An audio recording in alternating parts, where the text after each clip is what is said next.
வேலூர் மாவட்டத்தில் கள ஆய்வு செய்வதற்காக சென்னையிலிருந்து ரயிலில் காட்பாடி சென்றடைந்த முதலமைச்சர் ஸ்டாலினுக்கு உற்சாக வரவேற்பு அளிக்கப்பட்டு வருகிறது. இது தொடர்பான முழு விவரங்களை எமது செய்தியாளர் அழகேச பாண்டியன் வழங்க கேட்போம். அழகேச பாண்டியன், இது தொடர்பான முழு விவரங்கள். அழகேச பாண்டியன்.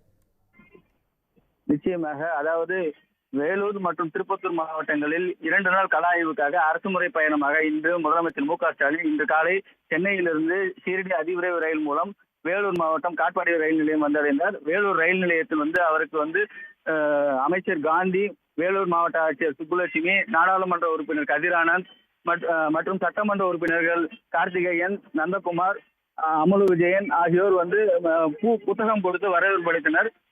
அதனைத் தொடர்ந்து அங்கிருந்து கார் மூலம் தற்பொழுது வேலூர் மாவட்டத்தில் வேலூரில் அமைக்கப்பட்டுள்ள ஃப்ரண்ட்லேண்ட் அரசு பல்நோக்கு சிறப்பு மருத்துவமனையினை திறந்து வைப்பதற்காக தற்போது காரில் வந்து கொண்டிருக்கிறார். காரில் சுமார் 10 கிலோமீட்டர் தூரத்திற்கு சாலையின் இருமடங்கிலும் பொதுமக்கள் திரளாக திரண்டு இருந்து முதலமைச்சருக்கு சிறப்பான வரவேற்பு அளித்து வருகின்றனர். 100க்கும் மேற்பட்ட இடங்களில் சாலை ஓரங்களில் மேடைகள் அமைக்கப்பட்டு அவருக்கு மேலதாளங்கள் மூலமாக பரதநாட்டியம் உள்ளிட்ட கலை நிகழ்ச்சிகள் உட்பட கிராமிய கலைகள் பறைசாற்றும் வகையில் மேலதாளங்கள் மற்றும் பெரிய மேளம், செண்டை மேளம் என மேலதாளங்கள் மூலம் அவருக்கு சிறப்பான உற்சாக வரவேற்பு அளித்து வருகிறார்கள்.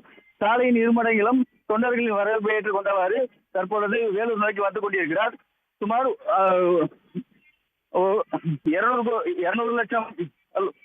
200 கோடி மதிப்பீட்டில் அரசு பல்நோக்கு உயர் சிறப்பு மருத்துவமனை கட்டப்பட்டுள்ளது. இதனை 7 தளங்களில் அமைக்கப்பட்டுள்ள இந்த மருத்துவமனையில இன்னும் சற்று நேரத்தில் முதலமைச்சர் வேலூரில் திறந்து வைக்க இருக்கிறார். இதனைத் தொடர்ந்து வேலூர் சுற்றுலா மாளிகையில் அரசு அதிகாரிகளுடன் அவர் ஆய்வு பணிகளை மேற்கொள்ள இருக்கிறார். தகவல்களுக்கு நன்றி அழகேச பாண்டியன். உடனுக்குடன் செய்திகளை தெரிந்து கொள்ள சன் நியூஸ் பெல் ஐகானை கிளிக் பண்ணுங்க.